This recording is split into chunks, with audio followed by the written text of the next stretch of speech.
para las vocales que yo dije. Aquí podemos A, E, I, O, U.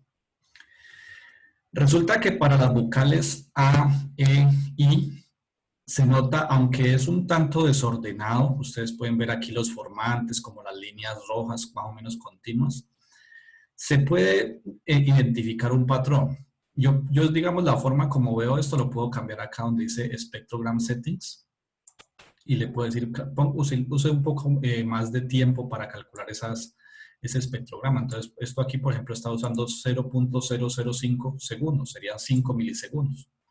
Pongamos 25 y miramos cómo se ve, ¿cierto? Entonces, mire que cambia la forma. Y normalmente algo que ustedes pueden hacer para reajustar otra vez a cómo está, entonces le dan aquí estándares y él, digamos, vuelve a lo que, digamos, está originalmente. ¿Estamos? Entonces los estándares reajusta otra vez el PRAT a lo que está originalmente.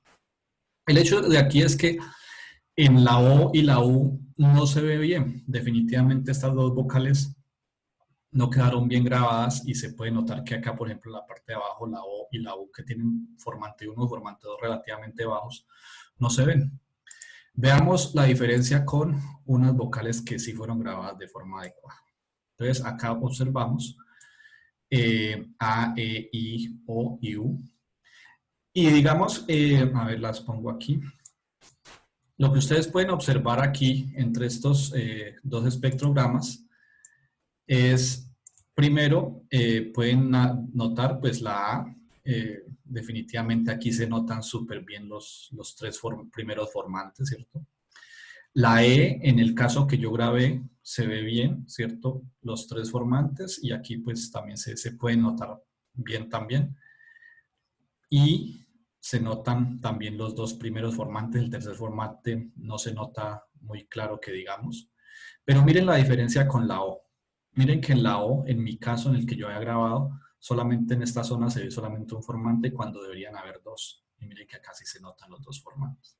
Y la U igual. La U en particular tiene problemas en las dos grabaciones, pero en la grabación que yo he hecho previamente noten cómo se nota, digamos que hay un desorden y realmente no se sabe qué es. Si eso es una vocal parece que sí, pero no hay gran, digamos, forma de notar eso. Pero en la grabación con un buen micrófono ustedes pueden notar que en la primera parte sí se puede ver la grabación bien. A ver, veamos, sacamos un in, ¿cierto? Esta es la U, aquí se puede ver. Y miren que se pueden notar los dos formantes claramente, al menos hasta una buena parte de la U. Cuando ya empieza a cerrar la boca, otra vez, digamos, a finalizar la pronunciación de la U, que es esta zona de acá, digamos que ese segundo formante desaparece, pero en la primera parte donde se vocaliza bien la U, se puede observar eso. ¿Estamos?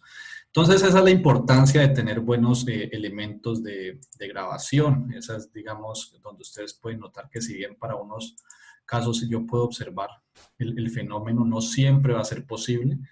Y aquí ustedes pueden notar la gran diferencia que hay. Aunque yo puedo escuchar, ¿cierto? Mi oído puede escucharlo bien. Ya a nivel de herramientas de software es posible que ya no sea tan fácil hacer los análisis. Entonces, ese era el primer asunto que les quería mostrar. Segundo asunto que les quería mostrar es que teniendo esta que es una buena grabación, yo puedo empezar a analizar, a extraer los formantes. ¿Cómo lo hacía? Selecciono la zona donde está la vocal que me interesa, voy acá donde dice format y extraigo el formante 1. Eso me da un valor, 597. Luego hago lo mismo y voy y extraigo el formante 2 y eso me da 1284 y así, ¿cierto? Para todas las vocales hago lo mismo. Selecciono la zona donde está la vocal más o menos estable y le digo que me muestre el formante 1, tal valor, y formante 2, tal valor, ¿cierto? Y así sigo repitiendo el proceso para las 5 vocales. Una vez he terminado eso, entonces o sea, en la medida que voy haciendo eso, voy apuntando esos valores en mi tablita de Excel, ¿cierto? Y por la vocal A, entonces 591, 1288, ¿cierto? Así como lo hicimos la clase pasada, los voy a apuntar. Y luego, en la columna, esta columna va a ser formante 1, esta columna va a ser formante 2. Voy a agrandarlo un poco. ¿Listo? Y luego, pues simplemente selecciono los datos y grafico. Y pues no, acá en donde dice scatter, ¿qué me hizo? XD scatter.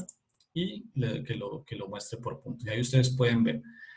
Digamos, lo demás, que bien, ya después de hacer esta parte, ya lo demás es ponerle etiquetas a cada una de las vocales, saber que esta es la U, O, A, E, I, ¿cierto? Ya están ahí claramente. Digamos, esa parte, esa última parte ya es más trabajo manual en Excel. A veces no es tan sencillo ponerle los colorcitos y yo pues me di a la tarea manualmente de ponerle colores y etiquetarla. Entonces, por ejemplo, aquí esta es la A, la E, la I está por acá, la O y la O, ¿cierto? Entonces ahí se puede ver claramente el triángulo vocálico, ¿cierto? Que era lo que yo quería mostrarles en la clase anterior.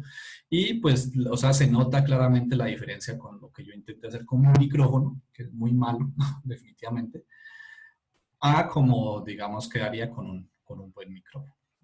Entonces, hay un parámetro que es bien importante, especialmente para las consonantes oclusivas, como la P, T, K, que son consonantes que se producen después de, o sea, para poder producirla yo genero un cierre total de, ¿cierto?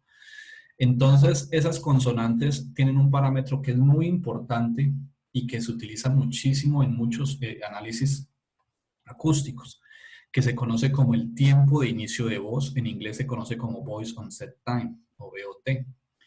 Y se utiliza principalmente para eso. Y es, digamos, lo que yo les había dicho en la clase pasada, es que las consonantes oclusivas son muy ricas en información, pero muy complejas de analizar, porque se producen en tiempos muy cortos y el espectrograma no es tan claro como para las vocales. Las vocales son tremendamente sencillas y claras y yo puedo identificar claramente dónde hay una vocal y puedo identificar, digamos, las oscilaciones de las cuerdas vocales. Son realmente muy simples de analizar. Pero lo simple a veces no es tan informativo, ¿cierto? Las consonantes oclusivas en muchas ocasiones se utilizan para, por ejemplo, diagnóstico del Parkinson. Entonces son tremendamente informativas, pero como son complejas de analizar, hay veces que no es tan fácil extraer información de ellas. Entonces un parámetro que se utiliza mucho es este, el tiempo de inicio de voz. Y es básicamente el tiempo que hay entre la explosión y el inicio de la sonoridad. ¿Qué es eso? Yo, para poder pronunciar la T, cierro, ¿cierto? Comprimo el aire y evito que salga. Y pongo la lengua justo detrás de los dientes.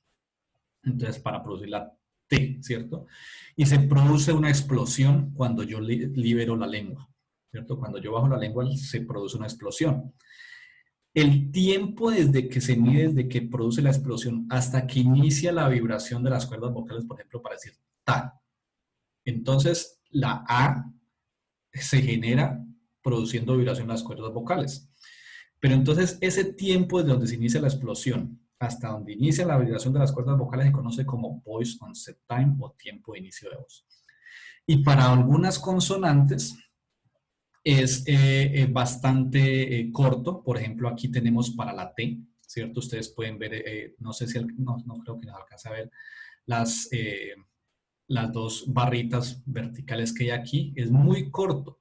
Pero, por ejemplo, para la D, pueden ver aquí que es un tiempo relativamente largo, ¿cierto? Da. Y acá ta. Entonces pueden observar eso. Entonces, para las oclusivas sordas, la sonoridad comienza después de la explosión. Pero hay algunas oclusivas que son sonoras, como la D, y la sonoridad comienza antes de la explosión, ¿cierto? Entonces, para D, ¿cierto? Entonces se empiezan a producir algunas vibraciones antes. Esto es lo que conoce, ¿cierto? Como voice onset time. Y para la D es significativamente mayor que para la T. Esa es, digamos, una diferencia importante entre las oclusivas y perdón, las oclusivas sonoras o las oclusivas sordas. Quisiera mostrarles ejemplos en Pratt otra vez. voy para... Recuerden que si en algún punto hay alguna pregunta o algo que no se entienda, me pueden interrumpir, me escriben por el chat o cualquier cosa. Bien, ahí están viendo toda la pantalla, creería yo que sí. Listo. Entonces voy a cargar un par de archivos, open read from file. Vamos a cargar una, por ejemplo, PA, ¿cierto? Carguemos otra, carguemos una nasal para anotar y carguemos otra que sea la SA. Bien. Entonces empecemos con PA. Aquí ustedes pueden notar, se puede, digamos, le digo ver y editar, aquí se puede notar o sea, se ve muy bien el inicio de, digamos, aquí en esta parte, justo aquí en esta parte es donde se produce la explosión y el tiempo, el BOT se mide en esta parte exactamente. Voy a tratar de aumentar esa zona. Bien, ahí se puede ver. ¿Listo? Entonces mire que esta parte de acá es silencio, no ha ocurrido nada. Pero aquí, justo en este punto, se empieza a producir el sonido. Y finalmente se libera el aire para así, ¡pa!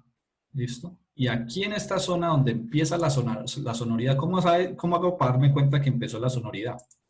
La sonoridad empieza cuando empiezan a presentarse estos elementos que son repetitivos y periódicos. Miren que aquí empieza a notarse ciertos picos con más o menos la misma forma cada cierto tiempo. Voy a hacerlo tan grande como sea posible. Miren, esta zona aquí se repite, se repite, se repite, se repite. Esto ya es la vibración de las cuerdas vocales. Pero aquí atrás, justo antes de que eso ocurra, cuando estoy P, ¿cierto? Pa. Esto aquí es lo que conoce como Voice Onset Time. Esta partecita aquí, ¿cuánto mide esto? Y aquí, pues entonces estamos hablando de, si no estoy, a ver, sí, a ver un momento. El tiempo tan, listo. Estamos hablando de más o menos 40 milisegundos, creería yo, ¿cierto? Más o menos 40 milisegundos, es un tiempo muy, no, perdón, 0.022, pues, o sea, son alrededor de 20 milisegundos. Es un tiempo realmente muy, muy pequeño. Entonces eso es lo que conoce como Voice Onset Time. ¿Listo? Para las explosivas. Eso es algo bien importante. Otra característica que les quiero mostrar, por ejemplo, para aquí, cuando observamos nasales, aquí estamos viendo na, ¿cierto? Na. Lo que ustedes pueden observar es que yo cierro el n, ¿cierto? El tracto, pero el aire empieza a salir por la nariz. Y aquí en esta parte ustedes pueden observar vibraciones. Las nasales, las consonantes nasales también tienen vibraciones, pero no son tan amplias como en las vocales. Ustedes pueden observar la gran diferencia, aquí se puede notar, esta es la vocal, esta zona aquí es la vocal, y esta zona acá es la consonante nasalizada. ¿Listo? Esa es la forma de diferenciarlas. Tiene vibración. Yo les había mencionado eso en la clase anterior, las consonantes, la M, N, N y la G, ¿cierto? Tienen vibración, pero la amplitud de esa vibración es mucho más pequeña que la amplitud de una vocal. Y ahí se puede notar claramente, son características importantes. Y finalmente damos sa. A ver. Sa, ¿cierto? Aquí ustedes pueden notar el sonido sa, donde pueden ver, o sea, se nota claramente dónde está la S y dónde está la A. Esto corresponde a una fricativa, la S, ¿cierto? Vamos a hacer un zoom tanto como podamos. A ver si yo me muevo con la barra aquí para observar. Miren, esto es una S. Y miren la diferencia de la S con una N, ¿cierto? Ahí se notan, hay una gran diferencia entre las consonantes. Una que es nasal, pero pues sí tiene cierta vibración. Y acá podemos observar, por ejemplo, la N, perdón, la S, donde esto que vemos aquí es completamente aleatorio. Esto es generado por la turbulencia del aire saliendo por la constricción, ¿cierto? Que se genera en los dientes y la lengua. y esto es lo que se ve, esto es lo que captura el micrófono. ¿Listo? Entonces ahí ustedes pueden notar claramente en el oscilograma cómo se ve la S. Y en el espectrograma, pues digamos una S no tiene como una zona, digamos, de hecho las zonas de mayor energía están en la parte de alta frecuencia. Aquí pueden ver que las zonas más negras es en la parte de alta frecuencia, cerca de los 5000 Hz, y muy diferente de la A, de la vocal. Miren cómo se empieza a generar la transición y miren la vocal, donde se genera la concentración de energía. Esa es la frecuencia más baja, ¿sí ven? Alrededor, por debajo de los 2300, miren aquí está la barrita de los 2300, se presenta la mayor concentración de energía, muy diferente a la de la S, que se presenta principalmente arriba, que eso es algo muy típico de la estridente, la F también tiene esa característica. ¿Listo?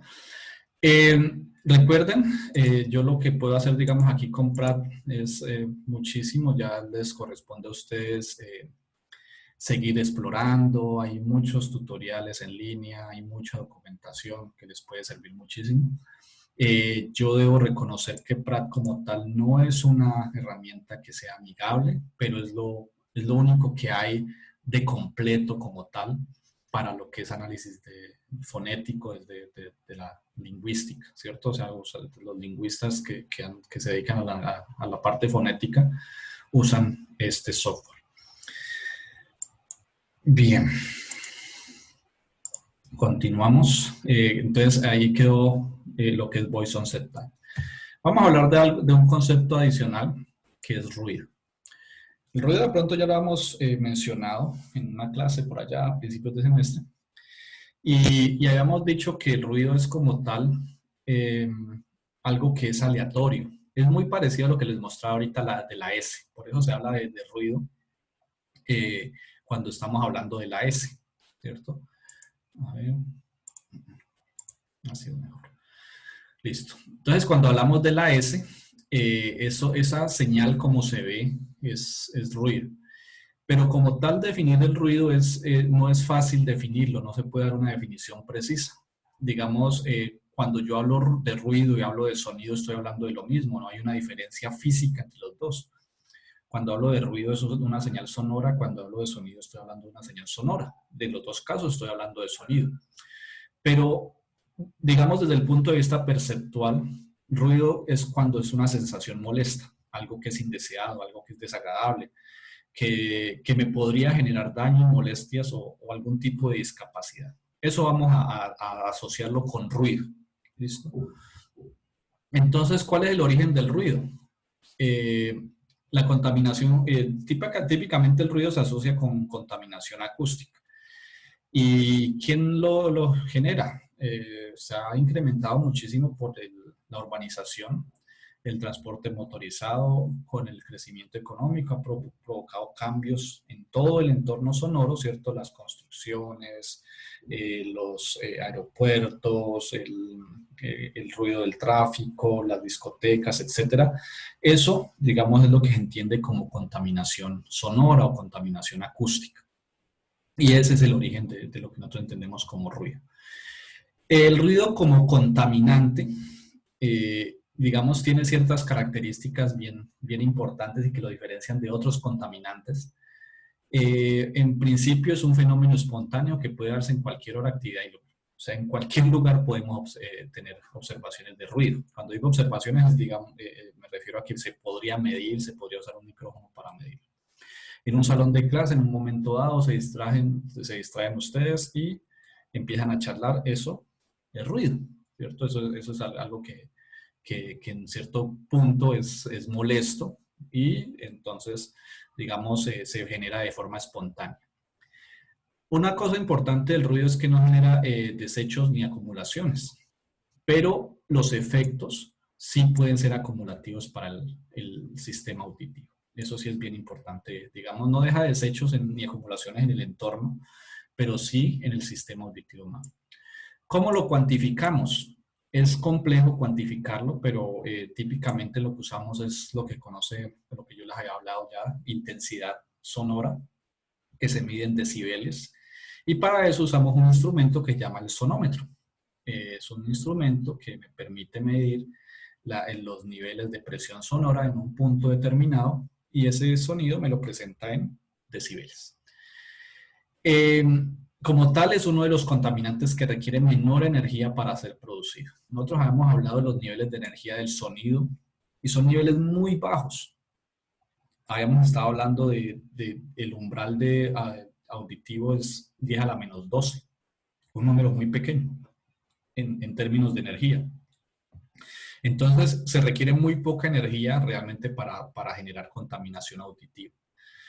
El radio de acción como tal es pequeño, por eso precisamente se prefiere utilizar los aeropuertos en las afueras de la ciudad, donde no contaminen las zonas residenciales que puedan quedar cerca.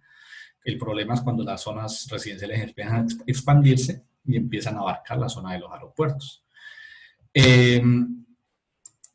Algo que es bien importante es que este tipo de contaminación no puede ser trasladado a otros lugares por ríos o por vientos, ¿cierto? Sino que es algo que es local y que se dispersa fácilmente. Y por nosotros como humanos, o en general los seres vivos que tienen algún tipo de sistema auditivo, es percibido a través por el sistema nervioso a través del oído. ¿Listo? Entonces, eso es a lo que nosotros nos vamos a referir como ruido. ¿Por qué es importante tener en cuenta el ruido? ¿Por qué es importante analizarlo y por qué es importante que ustedes lo tengan por lo menos presente dentro de todo el marco conceptual de lo que es la acústica? Porque el ruido genera problemas como tal en el sistema auditivo. Esa es la principal razón. Entonces, hay diferentes enfermedades que puede producir el ruido. Problemas auditivos. Entonces ya hemos hablado en clases anteriores que los ruidos, digamos, por encima de los 90 decibeles o más, y dependiendo de la duración, pueden generar daños en el sistema auditivo. Pueden generar problemas psicológicos, irritabilidad, estrés, problemas de comunicación, ansiedad, etc. Problemas fisiológicos. Puede generar aumento de la frecuencia cardíaca y respiratoria, aumento de la presión arterial, entre otros aspectos, dolores de cabeza, alteraciones del sueño y del descanso, digamos, por efectos del ruido, se pueden generar problemas de falta de atención y de aprendizaje. Digamos, es un estudio que se realizó en la universidad, donde hay el bloque 2 en particular. El bloque 2 es el bloque que queda justo en la intersección de la calle Carrera 62 con calle Quinto. Y en ese bloque en particular el ruido del tráfico es tremendamente molesto. A ciertas horas, yo creo que ustedes han recibido clases en ese bloque. En las ambulancias, los pitos de los carros son bastante molestos y ese tipo de ruido puede... o sea, no puede, genera, porque yo sé que es así, problemas de atención. Es complicadísimo dar una clase, a veces cuando los carros les da por empezar a pitar, o las ambulancias simplemente por pasar, especialmente sobre la 62. Puede generar somnolencia diurna, cansancio, etcétera, ¿cierto? Entonces el ruido como tal es un enemigo serio, ¿cierto? Es algo que es bastante complejo y de medir, bastante complejo de cuantificar, y los efectos son realmente importantes en cuanto a lo que es salud en general. Entonces, es algo que seguramente ustedes verán en algún otro curso, pero entonces los conceptos principales de ruido, yo creo que, y como tal, ya los hemos visto en general. Es una onda sonora, se caracteriza por su amplitud, por su frecuencia, etcétera, etcétera, por su velocidad, ¿cierto? Y como tal el ruido es sonido, pero entonces lo que lo diferencia de un sonido, algo que es melódico, un tono musical, una orquesta filarmónica, una ópera, ¿cierto? Es que el ruido es molesto. Y esa es, digamos, la principal diferencia. El ruido es molesto y puede generar, digamos, no es el mismo efecto. Yo sentarme a escuchar una orquesta filarmónica o una ópera, para nada va a crear el mismo efecto que yo sentarme a escuchar tráfico, ¿cierto? Puede ser que sean los mismos niveles de intensidad o incluso el tráfico puede que sea incluso más bajo, pero no van a generar los mismos efectos. Entonces es bien importante tener en cuenta eso. Hay diferentes tipos de ruido. Eh, Vamos a hablar, por ejemplo, de ruido continuo, cuando se presenta el nivel de presión sonora prácticamente constante durante el periodo de observación, ¿cierto? O sea, estamos hablando de que se mantienen 50 decibeles constantes, estamos midiendo durante una hora, y durante esa hora los decibeles permanecieron iguales, ¿cierto? En fábricas, típicamente esto puede ocurrir donde hay motores de bandas transportadoras que son continuos, ¿cierto? Donde típicamente el transporte es siempre en la misma velocidad, la misma dirección, etcétera.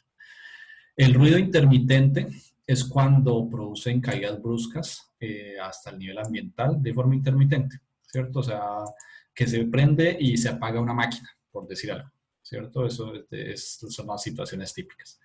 Y el ruido de impacto se caracteriza por una elevación brusca del ruido en un tiempo muy corto. Digamos, ese tipo de máquinas que se encargan de poner sellos, digamos, de poner estampas, de generar, no, sí es cierto, o sea, no tengo el nombre técnico, ¿cierto? Pero hay una serie de máquinas en las fábricas y esas precisamente son las que pueden generar ciertos daños en los trabajadores en el sistema auditivo cuando generan impactos de muy corta duración, pero muy alta intensidad, y los trabajadores no tienen ningún tipo de protección. Entonces, esto ya lo habíamos hablado también, yo les había enviado esta tablita, los valores permisibles para ruido. Entonces, dependiendo de los niveles en Sound Pressure Level, o sea, niveles de presión sonora, estamos hablando de diferente tiempo al cual yo me puedo exponer sin tener serios efectos. Por ejemplo, a 85 decibeles yo puedo estar hasta 8 horas, ¿cierto? A 88 decibeles 4 horas, y en la medida que empezamos a aumentar, por ejemplo, a 90, ya por encima de 90 decibeles máximo puedo estar 2 horas expuesto a ese tipo de ruidos, y de ahí para allá ya empieza a generar daños. Y si empezamos a aumentar los decibeles, entonces el tiempo también, el tiempo de exposición debe reducirse. Ruido de impacto. Entonces, cuando hablamos de un solo sonido muy fuerte y de muy corta duración, entonces estamos hablando de niveles de 140, 130, 120 decibeles. Pero entonces, como son cortos, entonces no estamos hablando de tiempo, sino de cuántos impactos por día usted puede, digamos, exponerse sin sufrir daños. 140 son 100 impactos, 1000, 130 o 120 decibeles son 10.000 impactos por día. Bien, vamos, no sé si hasta este punto hayan preguntas, ¿estamos bien? Son principalmente conceptos, ¿cierto? O sea, no estamos hablando de cosas muy raras, espero yo. Bien, vamos ahora a iniciar un tema que, así como el ruido, ¿cierto? O sea, todo está relacionado. Entonces vamos a hablar de la percepción. O sea, ya hablamos de lo que es la generación de sonidos, el sistema articulatorio, que lo vemos como un tubo, pero que está compuesto de una gran cantidad de órganos que se configuran para poder generar los diferentes sonidos con ayuda de los pulmones y con ayuda de las cuerdas vocales. Entonces, esa es la primera parte del proceso de comunicación. Ahora, entonces lo que debemos hacer es examinar cómo la señal acústica es interpretada por el cerebro, por el sistema auditivo, y convertida en un mensaje lingüístico. Entonces, esa parte, digamos, es lo que nos interesa ahora, que es la percepción. Entonces, debemos concentrarnos en cómo percibimos o cómo funcionan en general características generales del sistema auditivo. Entonces, vamos a, como tal, estudiar un poco algunos detalles de lo que es el sistema auditivo, como el órgano receptor, ¿cierto? Que en el mismo caso que la piel, que los ojos, son órganos que me permiten percibir un entorno desde diferentes aspectos. La luz, por ejemplo, yo la puedo percibir por medio de los ojos, diferentes tipos de sensaciones por medio de la piel y la parte acústica por medio de los oídos. Entonces, como tal, el oído humano es un órgano sensorial. Es algo que me permite traer información del exterior hacia el cerebro, ¿cierto? ¿Qué es lo que hace principalmente? Convierte la energía sonora en señales eléctricas. Ustedes saben que el cerebro, principalmente, es un órgano que se comunica a través de impulsos eléctricos. Las neuronas realizan un proceso que conoce como sinapsis, y las sinapsis básicamente son procesos eléctricos entre diferentes elementos, iones, potasio, sodio, etcétera, que permite la comunicación y transmisión de la información. Entonces, ese proceso, ¿cierto?, inicia precisamente con el oído. Entonces, como tal, el oído es tremendamente importante por eso. Pero además de eso, es un órgano que, el órgano primario donde nos permite el balance, el equilibrio, ¿cierto? Y como tal, digamos, desempeña un papel muy importante en la sensación subjetiva del movimiento y la orientación espacial, ¿cierto? Es tremendamente importante el oído desde ese punto de vista. Y como tal es un sistema tremendamente complejo. Entonces yo sé que de nuevo, insisto, esta parte seguramente la han visto en otros cursos. Sin embargo, como para generar algo de contexto, y como el camino de la parte de las señales acústicas, vamos a ver un poquito de lo que es la anatomía y las partes que conforman el oído. Entonces está compuesto por tres partes, algo que conocemos como el oído externo, ¿cierto? Que es esta parte de acá. Luego viene, digamos, donde tenemos el canal auditivo que se conecta con el tímpano, ¿cierto? Luego acá, justo después del tímpano, entonces tenemos el oído medio y luego de los huesecillos tenemos lo que es el oído interno, ¿cierto? Esas son las partes globales de lo que conforman el oído, ¿cierto? Entonces van a haber una serie de órganos que están aquí enumerados y, digamos, indicados más o menos. Esta es una vista global, donde hay ciertos elementos que son, digamos, tienen funciones bien específicas. Entonces vamos a verlo parte por parte. Entonces el oído externo. Entonces, obviamente comprende la porción externa, la membrana timpánica, o sea, todo lo que esté antes de la membrana timpánica, y su papel importante, el papel más importante del oído externo es proteger el tímpano, ¿cierto? Además, no solamente conecta y dirige las ondas sonoras hacia el interior del oído, sino que también, además de eso, tiene a su cargo, digamos, proteger el tímpano, hacer las atenuaciones que sean necesarias. Entonces, hay dos elementos bien importantes. Uno que es el canal auditivo, que mide más o menos 2.8 centímetros y alrededor de 8 milímetros de diámetro. Me voy a poner aquí diámetro, ¿cierto? El pabellón de la oreja o aurícula, ¿cierto? Que es un órgano que es cartílago, básicamente. Bien, el oído medio está conformado por la cavidad timpánica, que incluye la membrana timpánica o tímpano, y una cadena formada por tres huesecillos. Entonces, eso es, digamos, lo que nosotros entendemos como oído medio. ¿Cuáles son los tres huesecillos? El martillo, yunque y el estribo, que se conectan por un extremo con el tímpano, ¿cierto? Entonces, ¿cuáles son digamos, las funciones del oído medio? Primero, conducir las vibraciones de la membrana timpánica a la membrana de la ventana oval en el oído interno, ¿cierto? Entonces, lo que les decía, aquí por este extremo están conectados al tímpano y por el otro extremo están conectados a la ventana oval en el oído interno. ¿Listo? Esas vibraciones que llegan a mi tímpano en forma de ondas sonoras, entonces se van a convertir en vibraciones ya mecánicas que van a ser transmitidas a través de sus huesecillos. Entonces, eso es lo que hacen ellos. Transducir es ese proceso de modificar.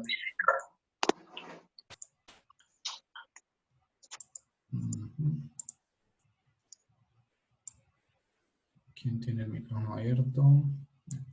Transducir es ese proceso de modificar la naturaleza de las ondas. Entonces, ese es el trabajo de los huesecillos. Ya ahí ya no se están transmitiendo ondas sonoras, sino que están generándose vibraciones mecánicas en esa cadena. Y esa cadena de huesecillos amplifica las vibraciones en cierta medida y, digamos, permite que se genere la comunicación entre lo que es el oído externo y el oído interno. ¿Listo? Y el acoplamiento de la impedancia acústica, que esto ya es un término ya más desde la ingeniería, que permite el acople, ¿cierto? Lo que les estoy diciendo, acople de la parte externa con la parte interna de una forma adecuada. Bien, aquí hay una fotografía de lo que es la membrana timpánica. Es muy delgada, rígida, semitransparente, tremendamente sensible. Y digamos, aquí se puede notar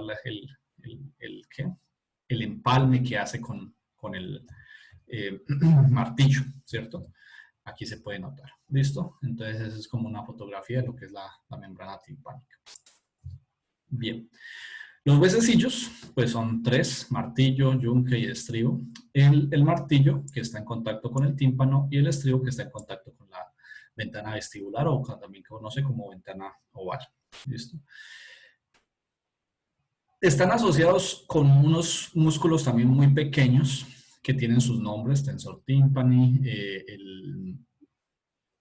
y el estapedio, perdón, que está unido al estribo. Y estos músculos, el papel que juegan en este proceso es ajustar la tensión del tímpano, ¿cierto?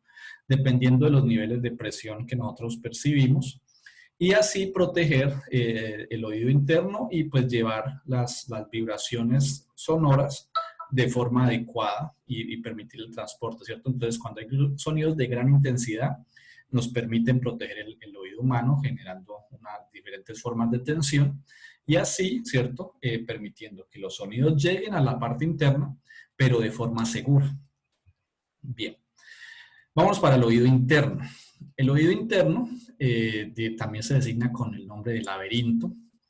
Está construido por un sistema de conductos y cavidades que están llenos de líquido, y contiene los órganos sensoriales de lo que es la audición y el equilibrio, ¿cierto? Es la parte, como digamos, ya donde realmente empieza la interpretación y preparación de esa señal que va a ser enviada al cerebro. ¿Listo? ¿Y cuáles son las funciones del oído interno? Entonces tenemos funciones como tal: la traducción de la energía mecánica. ¿De dónde viene esa energía mecánica? De los huesecillos, ¿cierto? Entonces veníamos: energía sonora, que son ondas expansivas que vienen a través del aire, llegan al oído externo, ¿cierto? Se pasan a través del tímpano. El tímpano los transfiere a la cadena de huesecillos. La cadena de huesecillos lo que hacen es transferir esas ondas sonoras a ondas mecánicas, y esas ondas mecánicas llegan a la parte interna y empiezan a transformarse en lo que ya son señales eléctricas. ¿Listo? Entonces ese es el proceso. Hay un proceso completo de transformación del tipo de onda que se está transmitiendo. Y entonces realiza el análisis de las vibraciones en la cóclea y finalmente hace la transmisión de las señales al cerebro, ¿cierto? Y lo otro, digamos, esa es la parte auditiva, ¿cierto? Estas primeras son la parte auditiva, y pues nos permite el equilibrio estático y dinámico, lo que es el balance, ¿cierto? En el cuerpo. Eso es como algo bien importante a tener en cuenta con relación a las funciones del oído interno. Hay un órgano que es, digamos, hacia donde yo ya me estoy moviendo, que es la cóclea o caracol. Es una cámara que tiene, o sea, su nombre lo indica, tiene forma de caracol, y está formado por una serie como de espiras o vueltas de tejido, y una longitud de más o menos 35 milímetros, 3.5 centímetros, ¿cierto? Está en la parte más interna. Aquí está indicado en una cajita roja, ¿cierto? Y digamos, si yo realizo un corte transversal, lo que voy a observar es algo parecido a esta imagen del lado derecho. Entonces hay como tres tubos enrollados, ¿cierto?, en espiral alrededor del eje óseo, y donde aquí están enumerados: 1, 2, 3, 4, 5, donde tenemos la rampa timpánica, la rampa vestibular, el conducto coclear o rampa media, el ganglio coclear y el nervio auditivo, que es finalmente lo que me permite transferir la información al cerebro, que es esta parte de aquí, el 5, que en última sería esta parte que se observa acá. ¿Listo? Bien. Esta parte, digamos, o sea, si yo tomo la cóclea o el caracol y lo extiendo, ¿cierto? Digamos, lo desenrollo, ¿listo? Entonces se vería así, de esta forma. Entonces, esta es, digamos, la forma como se vería todo el sistema auditivo, el oído externo, el canal auditivo, el tímpano, los huesecillos, eh, la ventana oval, que es el punto de entrada, ¿cierto? Hacia la parte interna. Y, digamos, esta sería la cóclea o el oído interno. Y cada una de sus partes, y si yo realizo un corte transversal, ¿cierto? O sea, este es un corte, ¿cierto? Y este sería otro corte. Aquí se pueden, digamos, identificar otra serie de órganos que son bien importantes. Yo quiero hacer digamos, entrar en este órgano que se conoce como la membrana basilar, que es una membrana que se encarga de dividir o separar la zona, la rampa vestibular y la rampa timpánica, ¿cierto? Estas dos zonas se encarga de dividirlas y se conoce como membrana basilar. Y es un órgano tremendamente importante. ¿Por qué?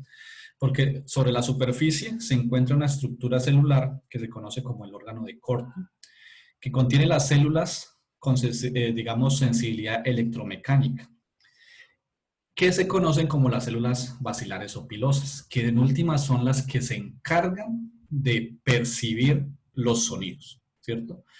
Son los órganos receptores que reciben esa información del exterior y generan las señales nerviosas que van a ser enviadas al cerebro. ¿Listo? Entonces es un órgano tremendamente importante. Y sobre la superficie de la membrana basilar hay alrededor de unas 25.000 terminaciones del nervio auditivo que se encarga de recoger esa información, ¿cierto? Y luego transmitirla al cerebro.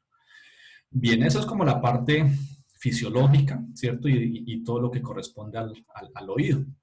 Entonces, perdón. Entonces vamos ahora sí como a la parte acústica. El oído, digamos, tiene diferentes, en la cóclea, en el oído interno, tiene diferentes zonas de sensibilidad. Es decir, dependiendo de la zona donde yo esté ubicado, asimismo esas células van a percibir más fácilmente un sonido en una frecuencia dada. Por eso es tan importante poder entender entender el concepto de frecuencia, porque el oído funciona así, el oído entiende eso, frecuencia, ¿cierto? Entonces, las fibras del principio de la cóclea, o sea, las que están más cercanas a la ventana oval, resuenan las altas frecuencias, ¿cierto? O sea, digamos la parte más externa, lo que está más cerca del estribo, ¿cierto? Esa sería esta zona. Aquí en esta parte resuenan las frecuencias altas, 20 kHz, digamos, en las últimas células, sería, digamos, hasta donde nosotros podemos escuchar. Y luego, en la medida que yo voy avanzando, entonces, asimismo se va reduciendo la frecuencia en la cual son sensibles esas células, y la zona apical, ¿cierto? Que es la última ya, ¿cierto?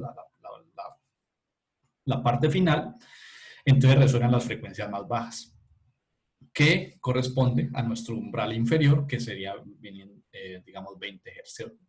Entonces, no es que el oído perciba de forma homogénea todos los sonidos en toda, ¿cierto? En toda su área, la cóclea, en la membrana, perdón, la membrana basilar. Entonces vamos a tener que esas zonas están divididas y están divididas por bandas, ¿cierto? Entonces una banda específica se va a encargar de percibir ciertos sonidos o ciertos tonos, ¿cierto? Otra banda se encarga de percibir otros tonos y son células altamente entrenadas y especializadas, así como nosotros tenemos órganos en el cuerpo, ¿cierto? Todos los órganos, hay células que tienen funciones muy concretas, asimismo en el oído. Las células, aunque su función primordial es percibir los sonidos que vienen del exterior, ellas se han especializado en percibir determinados rangos de frecuencia y están distribuidos de esta forma. ¿Listo? Entonces, digamos, aquí vienen conceptos bien importantes que se utilizan en estudios de digamos, esta es el fundamento de estudios bien importantes de psicoacústica, por ejemplo, el fenómeno del enmascaramiento. el fenómeno de enmascaramiento lo que busca es determinar la manera en que la presencia de un sonido afecta la percepción de otro sonido. Y eso me sirve para hacer diferentes diagnósticos y empezar a analizar, por ejemplo, qué tan sensible es el oído de una persona ante diferentes estímulos. Entonces, cuando hablamos de enmascaramiento, por ejemplo, estamos hablando de sonidos que tienen diferentes frecuencias, pero entonces aquí en este primer caso, digamos, esto es ruido. Esta es la banda del ruido. Entonces, banda, cuando hablamos de banda, estamos hablando de un rango de frecuencias, ¿cierto? Entonces, este ruido como tal tiene unas componentes de frecuencia bien específicas. Y el tono que yo quiero escuchar, el que a mí me interesa, tiene una frecuencia diferente. Vamos a suponer, a ver, vámonos a las primeras diapositivas, ¿cierto? Vamos a suponer que esto de aquí, estas primeras, vamos a suponer que es ruido, ¿cierto? Vamos a suponer que todas están juntas y que es ruido. Entonces, esto es una banda. La banda de 500 a 1000 Hz es una banda, ¿cierto? De frecuencias, y aquí hay componentes de frecuencias. Pero a mí el sonido que me interesa está por acá, está en los 1500, perdón, en los como 1700 Hz, ¿cierto? Está por acá arriba. Entonces, ahí no se produce enmascaramiento, porque son ruidos o sonidos que están en bandas de frecuencia diferentes. Entonces, son claramente diferenciables por el sonido, perdón, por el oído, y no se genera lo que es el enmascaramiento. Entonces, el enmascaramiento se produce cuando dos sonidos están dentro de la misma banda. Entonces aquí, por ejemplo, tenemos el ruido y tenemos el sonido o el tono que a mí me interesa identificar. Entonces ahí se presenta enmascaramiento. Es posible que el ruido no me permita distinguir el tono que yo estoy tratando de percibir. Entonces, esto ocurre típicamente cuando estamos en un salón y hay dos personas conversando y en el fondo hay otras 50 personas que también están conversando. Aunque esas 50 personas no estén conversando a un nivel tremendamente alto, es posible que la conversación entre estas dos personas sea bien complicado porque es que el nivel de frecuencias de esas personas que están en el fondo es el mismo nivel de frecuencias que estas dos personas están utilizando para comunicarse. Entonces se produce enmascaramiento. Si estuviéramos en un entorno diferente, por ejemplo, en un entorno natural, donde hay pájaros o, ¿cierto? O hay otro tipo de ruido en otro rango de frecuencias, entonces no se produciría enmascaramiento y yo puedo conversar perfectamente. Pero entonces ese es un ejemplo claro de enmascaramiento, ¿cierto? Donde la señal que me interesa o el tono que me interesa está en la misma banda que una señal que me está perturbando. ¿Y por qué se presenta eso? Precisamente esta es la razón, ¿cierto? Porque las células que se encargan de percibir esos sonidos o de convertir esa información y enviarla al cerebro, están, digamos, las dos llegan las dos informaciones, ¿cierto? La información del ruido y la información del tono están llegando a las mismas células. Entonces, genera confusión, ¿cierto? Y es ahí donde se presenta el fenómeno del enmascaramiento. Bien. Hay dos tipos de enmascaramiento básico, el simultáneo y el no simultáneo. Entonces, el simultáneo es cuando el sonido de prueba y el enmascarador se presentan al mismo tiempo, ¿cierto? O sea, los dos se han presentado en los mismos instantes de tiempo. O el enmascaramiento no simultáneo, que puede ser que el ruido se presente antes del sonido de interés o post-enmascaramiento que se presente después del ruido de interés. Y hay fenómenos ahí que son bien interesantes y es precisamente por la velocidad a la cual el sonido digamos, no el sonido, sino las células procesan la información y se la transmiten al cerebro. Y, digamos, por eso es que se pueden estudiar este tipo y hay ciertos umbrales de tiempo en que yo puedo presentar un sonido o un enmascarador, digámoslo así, pausar un silencio y luego presentar el tono de interés. Entonces, entre más corto sea el tiempo entre el ruido y el tono de interés, es más probable que se pueda presentar el fenómeno de enmascaramiento. ¿Listo? Entonces, eso es como, pero ya se debe, no es por problemas de la transmisión del sonido, sino la velocidad de procesamiento ya interna en las células. Bien, sigamos. Entonces, de ahí mismo se desprende un concepto bien importante que son las bandas críticas o anchos de banda. Los anchos de banda del proceso auditivo, ¿cierto? Entonces, miden la habilidad de una persona para detectar un tono en presencia de ruido blanco aleatorio. ¿Qué es ruido blanco? Hagan de cuenta como la luz blanca. ¿Qué es la luz blanca? Es un tipo de luz que contiene todos los de las bandas o todos los colores, ¿cierto? Y yo, ¿cómo hago para darme cuenta de eso? Hago pasar la luz blanca por un prisma y ahí se van a ver todos los colores, ¿cierto? El ruido blanco tiene la misma filosofía. El ruido blanco es un sonido que tiene todas las componentes de frecuencia. Entonces, la S, por ejemplo, la S se asemeja muchísimo al ruido blanco y yo les mostré el espectro de la S, donde básicamente hay alguna concentración de más energía en las partes de mayor frecuencia, pero la S en general es plana, ¿cierto? Y eso es lo que así es como se escucha el ruido blanco, ¿cierto? La S. Es lo que mejor podríamos, digamos, asemejarlo al ruido blanco. Entonces, hay equipos que me permite generar de forma artificial ruido blanco para este tipo de estudios en psicoacústica.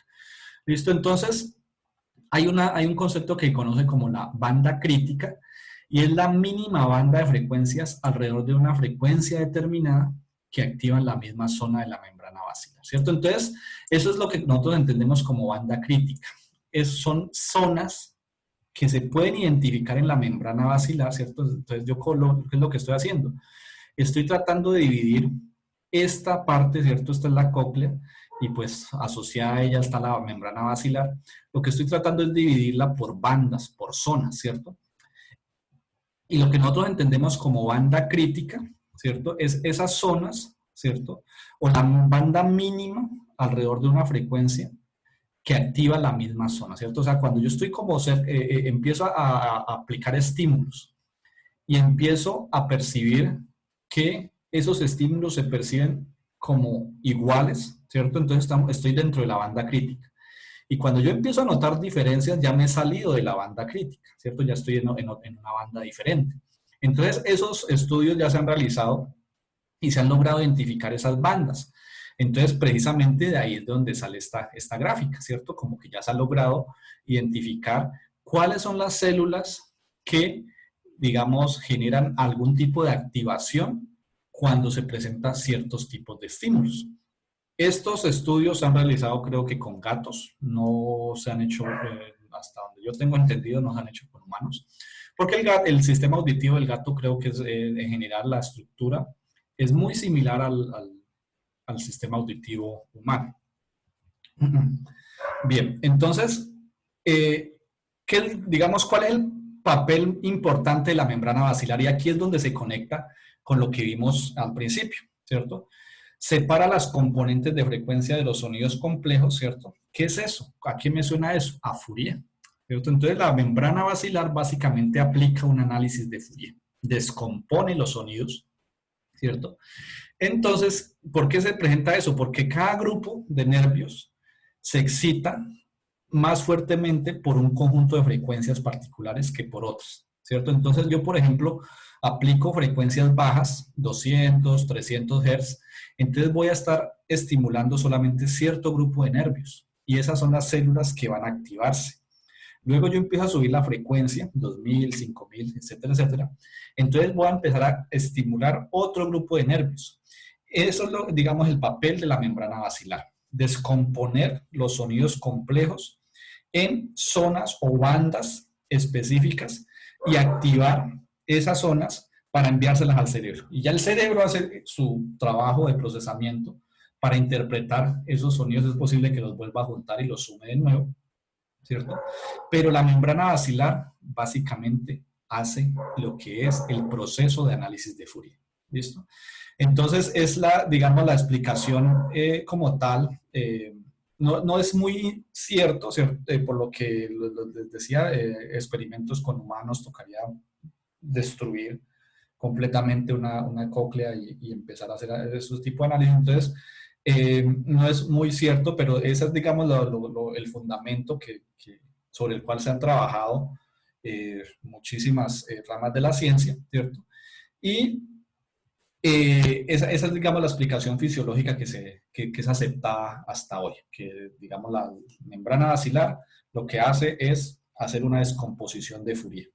Coge el sonido complejo y lo separa por bandas de frecuencia. ¿Listo? Entonces, ese es, digamos, el concepto importante a tener en cuenta con respecto a la membrana basilar. Entonces, haciendo esos estudios, se ha encontrado que el oído humano tiene alrededor de 24 bandas, que son 24 bandas críticas. Entonces, esas bandas críticas tienen esta forma, así como está indicado aquí en esta gráfica.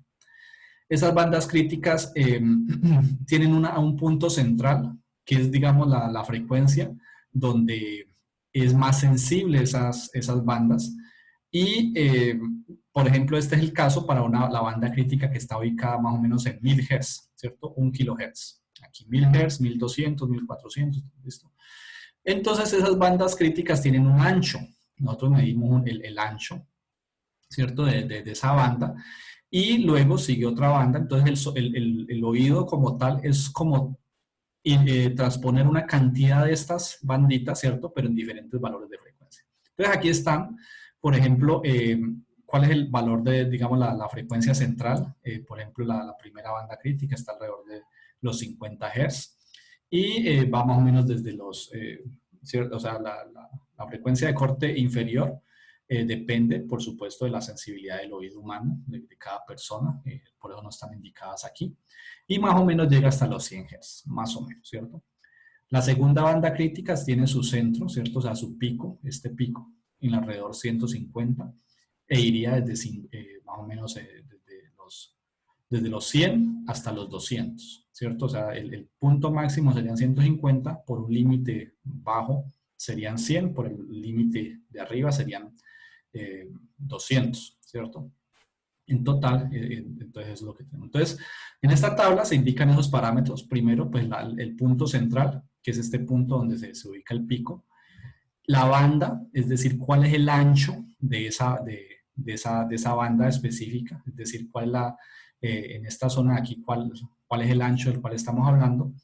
Y para hacer claridad sobre ese ancho, pues se da el límite inferior y el límite superior, o sea, ese ancho desde a dónde hasta dónde va, ¿cierto? Entonces, por ejemplo,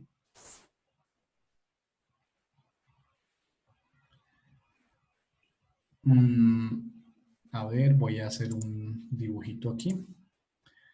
Listo, esta es la banda de 1 kHz, ¿cierto? Aquí tenemos que, a ver si la logro ubicar, sería la banda 9, ¿cierto?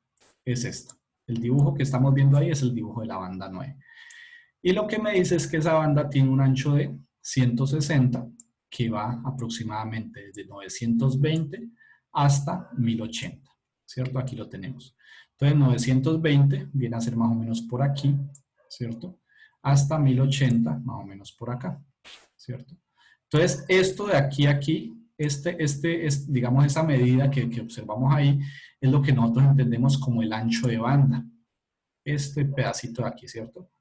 Ese tramito de ahí a ahí es lo que nosotros entendemos como el ancho de banda. Típicamente, eso se mide más o menos desde el punto máximo hacia abajo, que haya una diferencia de menos 3 decibeles, más o menos.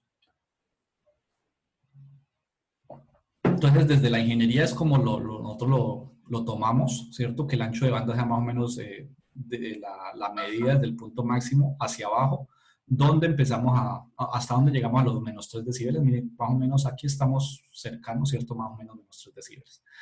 Pero entonces aquí está la tabla y es la forma de interpretar esta tabla. ¿Listo? Entonces hagan de cuenta que el oído está formado, o sea, las bandas están formadas por muchas repeticiones de este dibujito, pero donde el punto central, ¿cierto? Este punto central va corriendo dependiendo de estos valores de frecuencia. Y el ancho también va variando dependiendo de dónde nos vayamos ubicando.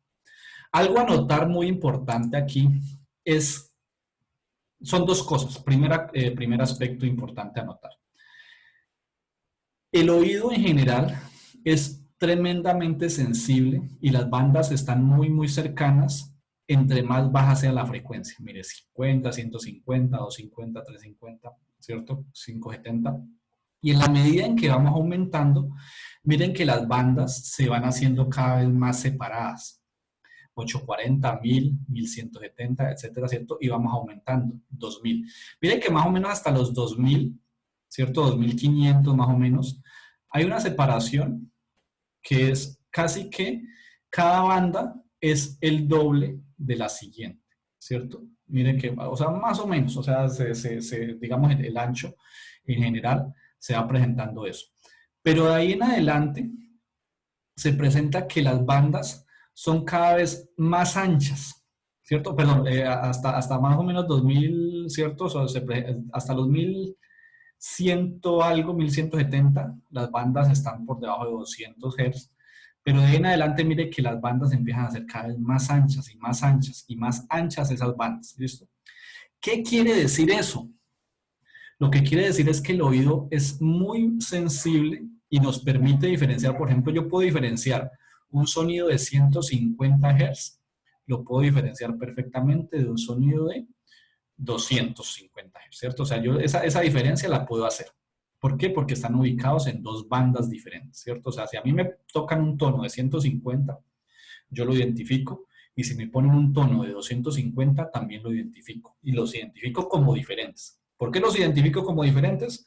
Porque resulta que están estimulando zonas de la membrana basilar, que es diferente. Pero si yo me voy por acá arriba, por ejemplo, en estas bandas de por acá, de la 19 o la 20, por ejemplo, ¿cierto? Digamos, una diferencia, aquí, ¿qué diferencia había? Habían solamente 100 Hz. Por ejemplo, 4800, saltemos a 4900, ¿cierto? O a 5000, ¿cierto? Una diferencia de 200. Miren que los dos están estimulando la misma banda, ¿cierto? ¿Por qué? Porque este está de 4400 a 5300. Entonces, yo no voy a diferenciar tan fácil un tono, por ejemplo, de 4500, de uno de 4600, de uno de 4800, de uno de 4000, ¿cierto? ¿Por qué? Porque todos los tonos están estimulando exactamente la misma banda. ¿Listo? Y entre más yo vaya aumentando la frecuencia, asimismo, menos sensible es el oído. El oído, entre más alta es la frecuencia, menos sensible es y menos vamos a poder diferenciar los diferentes tonos. Entonces yo tengo un oído que diferencia muy bien los tonos de baja frecuencia, por debajo de los 1000 Hz, especialmente 1200, pero de ahí hacia arriba yo empiezo a perder sensibilidad y ya no es tan fácil diferenciar tonos hasta el punto donde yo ya los voy a confundir y no voy a notar diferencia entre uno y otro. ¿Por qué no voy a notar diferencia? Porque los dos van a estar estimulando exactamente la misma zona o la misma banda en la membrana basilar. ¿Listo? Entonces, digamos, esto ha motivado diferentes, desde la música, desde la ingeniería en general, diferentes descripciones de lo que es el espectro audible. Entonces hay diferentes descripciones, algo que conoce como décadas, octavas y tercios de octava. Lo que ustedes pueden notar aquí es que en la medida que yo voy aumentando, ¿cierto? Las bandas de frecuencia van aumentando también, ¿cierto? Y, digamos, la frecuencia central se va aumentando casi que al doble, ¿listo? Entonces, eso ha motivado, por ejemplo, el sistema en octavas. Pero entonces, antes de eso, nosotros lo que estamos, digamos, antes de introducir el concepto de octava, o sea, esto es algo que creo que también ya lo hemos hablado, que nosotros lo que hacemos inicialmente es subdividir el espectro audible en tonos, ¿cierto? Entonces voy a hacer tres divisiones. Tonos graves, que son las frecuencias bajas, más o menos de los 16 Hz a los 256. Los tonos medios, que son más o menos desde los 256 hasta los 2 kHz. Y los tonos agudos, que son las frecuencias altas, que son más o menos de los 2 kHz hasta los 16 kHz. Son, digamos, como las bandas de frecuencia iniciales, ¿cierto? Son tres bandas, como ustedes pueden notar, o tres clasificaciones. Entonces, yo típicamente lo que se hace es dividir el espectro en una serie de secciones, 11 normalmente, que se denominan octavas. ¿Y qué son las octavas? Entonces, las octavas es un intervalo de sonidos que tiene la relación de frecuencia igual de 1 a 2. Y esto era algo que alguien me preguntaba, que si esa era la razón por la que, esta es la razón por la que típicamente los estudios de psicoacústica que ustedes realizan deben doblar la frecuencia cada vez que aplican un estímulo. La frecuencia uno era 60, la 2 es 120, la 3 es 240, la 480, etcétera, y así van subiendo, ¿cierto? Entonces, es un sistema de frecuencias que está organizado por octavas. Entonces, en el caso musical, la es, digamos, una frecuencia que típicamente se identifica 440 Hz. Entonces, el segundo la, o sea, la octava siguiente, está en 880, ¿cierto? Entonces se mantiene la relación de 1 a 2, ¿cierto? Entonces la siguiente siempre va a ser el doble, el doble, el doble, ¿cierto? Entonces es así como, ¿y por qué se hace así? Porque vamos a ir más o menos organizados a como se ha estudiado, que es la sensibilidad del oído humano, ¿cierto? Ese es el principal fundamento. Solamente que no hay una correspondencia directa, obviamente. No es exactamente igual, ¿cierto? Las divisiones en octavas a las divisiones que yo les acabo de mencionar de las bandas críticas que hay en la membrana basilar, ¿cierto? Pero entonces, esa es, digamos, la razón por la cual se hacen esas divisiones y por eso se habla de octavas, primera octava, segunda octava, tercera octava. Cuando estamos hablando de primera octava, segunda octava, tercera octava, estamos hablando de divisiones que yo hago, pero que cada división es el doble de la anterior. Si esta primera división era 100 Hz, las siguientes son 200, las siguientes son 400, las siguientes son 800 y la siguiente 1600, ¿cierto? Entonces nos vamos a así. Entonces, eso es como el principio fundamental de las divisiones que se realizan. Entonces, como para tener una idea de cómo, diga, en la escala de frecuencias, aquí está como la comparación de lo que son octavas, tercios de octavas y décadas. Entonces, por ejemplo, nosotros tenemos la división de 20 a 40 kilohertz y aquí está como el rango audible, ¿cierto?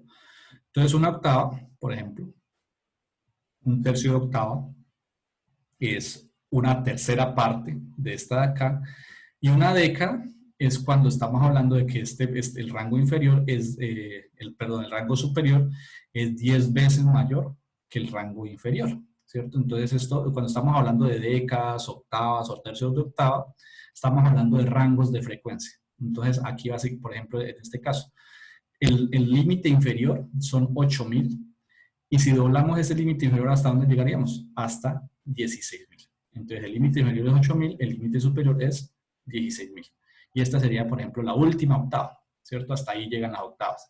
Y en la medida que yo voy bajando, ¿cierto? Entonces, cada vez va a ser la mitad ese, de ese rango. Aquí están unas tablas que, digamos, indican más o menos cuáles son los rangos de octavas, la frecuencia central y digamos, los rangos. Cuando hablamos del punto central es 31, pero el rango va de 22 a 44. Luego doblamos, digamos, el rango inferior de una banda va a ser el rango superior, perdón, el rango superior de una va a ser el rango inferior de la siguiente. Entonces, esta va a ir de dónde hasta dónde. Doblemos este valor hasta 88. Luego doblemos este valor aproximadamente 176. Luego doblemos este valor aproximadamente esto. Doblemos este valor y así sucesivamente, ¿cierto? Entonces, miren que este límite inferior, perdón, este límite, la parte superior, es aproximadamente igual a el doble del límite inferior. Y cuando hablamos de tercera de octava, entonces básicamente es hacer esta división e ir tomando o sea, dividir esas zonas, pero en tres partes iguales. Y ahí es cuando se habla de tercios de octava. ¿Listo? Ese es como el concepto fundamental que yo quería transmitir.